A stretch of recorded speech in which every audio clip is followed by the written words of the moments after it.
Hey everybody, Rob Drieslein here, recording a outdoor news radio segment for our Facebook and YouTube channels. If folks like what they see here, I'd encourage them to listen to the full shows elsewhere at the outdoornews.com website or find one of the radio stations where this whole broadcast runs in full. There's Mr. Lesmeister with me. Tim, how you doing up there? Doing great. It's been beautiful up here. Yeah, I'm heading to the Boundary Waters next weekend. I'm hoping that I get some of that nice weather that you've been enjoying, a little bit cooler, and see if we can dodge the bugs a little bit. Take 2 thermocells and a lot of bug juice with you because it's going to be incredibly buggy. You know, I brought thermocells on several trips and never really noticed that they did anything, Tim. I'll be honest. Oh, they work for me. I play outdoor concerts a lot, and I have those thermocell lanterns, and oh my gosh, I was at one time where the mosquitoes were, you could literally hear them buzzing out of the bushes. I was covered in mosquitoes. I remembered I had a thermocell. I lit the thing up, set it on the cooler next to me, boom, gone. I've used them at outdoor concerts when I'm playing, when I'm watching. I was at this movie festival last year. Everybody was getting incredibly bugged except for the 6 people that were around me because I had a thermocell right in my lap. If it's a little breezy, sometimes the thermocell won't work, and sometimes the mosquitoes in those heavily infested areas will bust through that breeze and get to you. But if it's calm, and it's one of those times when the mosquitoes are going to be rampant, you can't beat a thermocell. They're killer. All right, well, maybe it was too breezy where I was using them, but I just never seemed like I had a whole lot of luck with them. But there's a testimonial from Mr. Lesmeister. Let's jump in and do a segment. How's that sound, Tim? Sounds good. Hello, everybody, and welcome back to our final segment of this week's broadcast of Outdoor News Radio. I want to thank John Mazurkowitz, who joined us to represent Shimano Fishing, North American Fishing, talk a little bit about the ICAST show. Tim Lesmeister going to help me wrap up this week's broadcast. Tim has a piece in the print edition of this week's Outdoor News. You can read that by subscribing. You can do that by calling 800-535-5191 or viewing us online at outdoornews.com. You can subscribe there also. Tim, welcome. It's good to see you. A number of headlines that we should cruise through here quickly on the broadcast. First, your thoughts. ICAST, the International Convention of Allied Trades. I believe that's the acronym. Amazing how a lot of people don't even know that's what ICAST stands for. I think Sport Fishing Trades, but that was virtual here this year. And I wrote a little item about it. You went to a lot of ICAST shows over the years, didn't you? Yeah, I started going to ICAST back in the late 80s. And then it was called AFTMA, the AFTMA show. And it's basically a trade show for individuals that have products that are related to fishing. And initially it was so that they could generate sales. All of these individuals that were buying tackle, whether it was big box stores, and there weren't a lot of them back in the late 80s, or whether it was the ma and pa stores, which were quite dominant back then, would attend this ICAST show. It was not a consumer show, and they would place orders. As a media guy back then, I was getting short shrift. No one wanted to see me at all. And then as it progressed, the big box stores began taking over. A lot of the small mom and pop shops were falling by the wayside, or they just couldn't afford to go, or just decided to place their orders with, local reps. And pretty soon it got to be a media-dominated show, and all of a sudden I was a red carpet dude. I could walk in there and everybody go, "Hey, Lesmeister, come on over here and let me show you what I've got." So all of a sudden I went from being the redheaded stepchild to the guy wearing the crown. It's a totally different show now. It's very much media-dominated, and I think they'll do fine online because a lot of media members and a lot of people that want to feature these new products in articles are going to go online. They're going to see what these people have to offer, and they'll promote it hard. I don't know that it will be quite as good for the manufacturers in the long run, but I think it's a short-run deal anyway, so good luck. It'll be interesting. Yeah, I got to think the SHOT Show, Shooting Hunting Outdoor Trade Show in Vegas, is watching what happens at ICAST very closely to see how they're going to handle it in January when that big event rolls around. An event that is several times the size of ICAST. That SHOT Show is truly massive.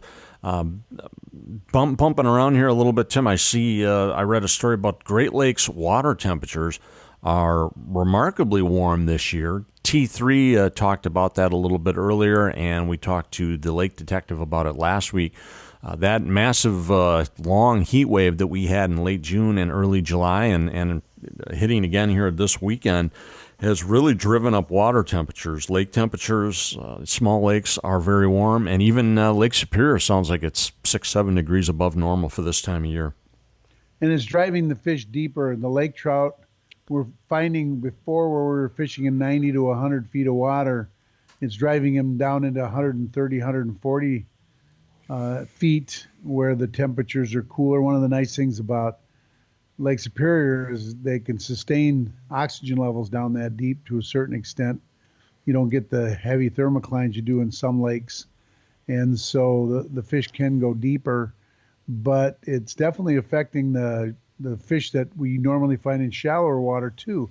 I'm fishing smallmouth in the bay generally this time of year in about 12 to 18 feet of water.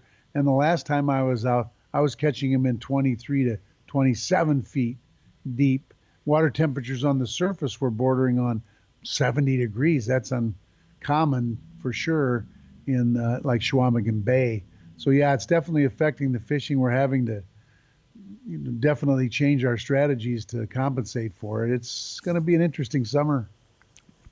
I expect if I do find any lake trout in the boundary waters this week, they're going to be extraordinarily deep for that exact same reason. So definitely a warm water year, and important that folks practice catch and release up there and be careful. And a lot of like we mentioned last week, a lot of these muskie anglers aren't even pursuing muskies for that reason, just because a lot of these fish can't survive being released. Tip for you, Rob.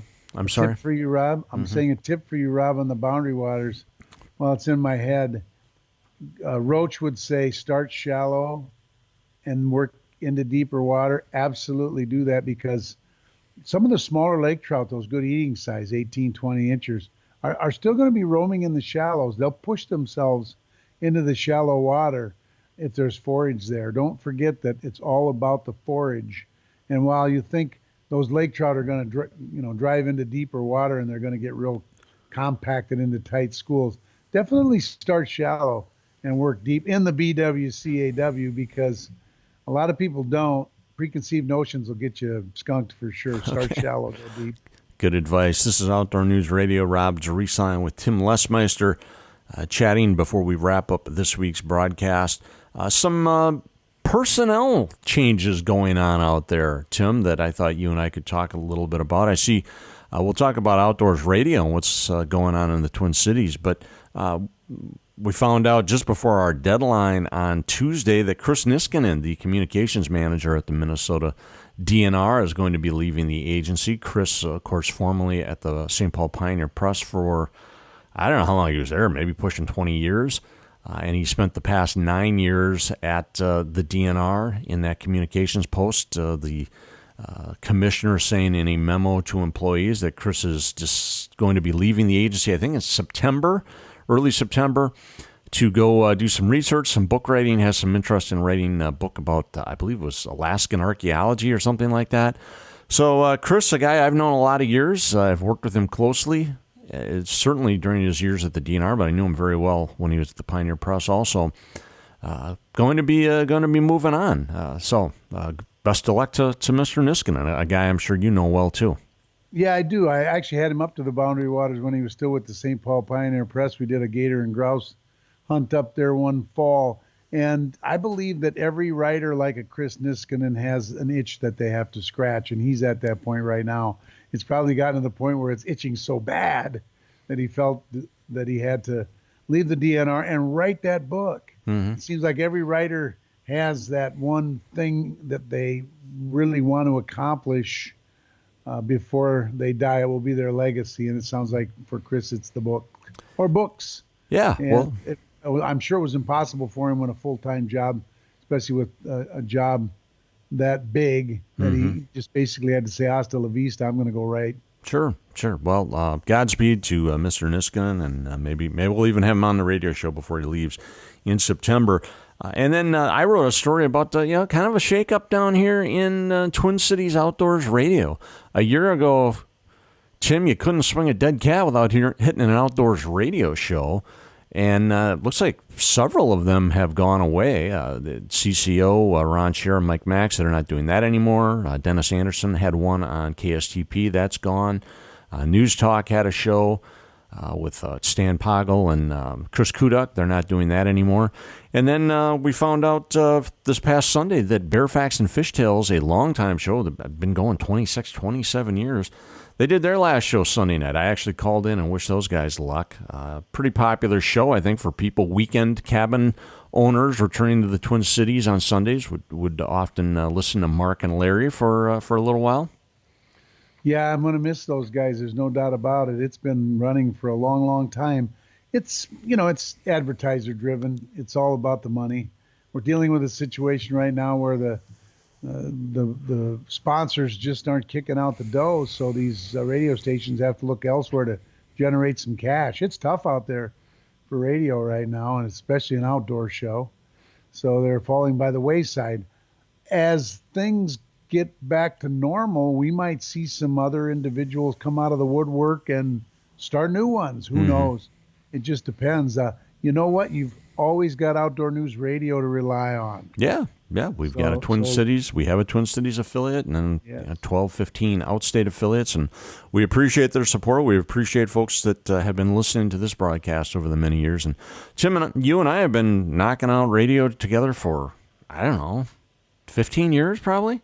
Yeah, absolutely. And that's the beautiful thing about radio is that today is that you don't have to listen to it when it's being broadcast on a terrestrial radio station. Although I love the terrestrial radio stations, when you're driving out in the field in your tractor or cruising down the road and you flip on that station and here we are telling you about what's going on in the outdoors, we really appreciate you.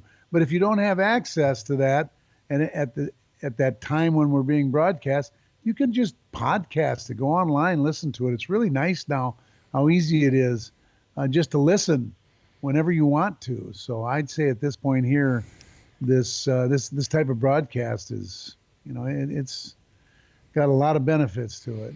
Yeah, you can listen to Outdoor News Radio on our website anytime or via iTunes. We podcast it on iTunes and some of the other podcast sources also. So a lot of opportunity if you ever catch just a few minutes of the show and you're like, I would like to hear the rest of that conversation, go to outdoornews.com and you can listen to it there.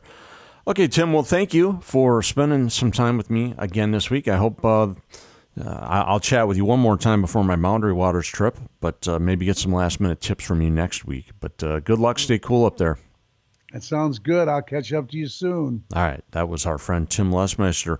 With that, I want to thank both of the Tims, as well as John Mazurkowitz and T3 Tackle Terry Tuma, who joined us on this week's broadcast. I hope everyone has good luck fishing out there and enjoying the warm weather. I'm Rob Drieslein signing off for another week of Outdoor News Radio. And with that, we thank Tim for our video cast also. What's Tackle that? Terry T. A lot of T's on the show. T3, Terry, Tim, yeah. Tim. You better believe it. They're everywhere.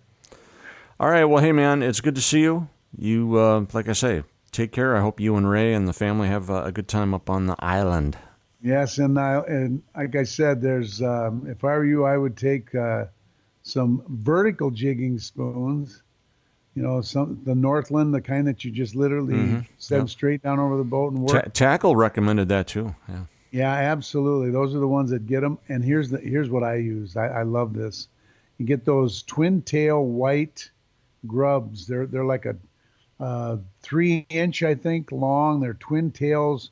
They're white. Put those on a 1/2 ounce jig head. Fish it straight over the side of the canoe, and you basically can use that to know how deep of water you're in too if you don't have sonar, and just raise that off the bottom about 4 feet because that water's pretty clear, and just snap it like you're snap jigging a jig when you're on the river. And it's amazing. The trout go crazy. I've had real good luck with 1/2 ounce jig and twin twister tails. In the shallow, of course, you just can't beat any kind of a crankbait that dives down 6 to 12 feet deep. You might have to change them out, but definitely start shallow and work deep. Good advice. Good advice. All right, Tim, thank you. Have a good weekend.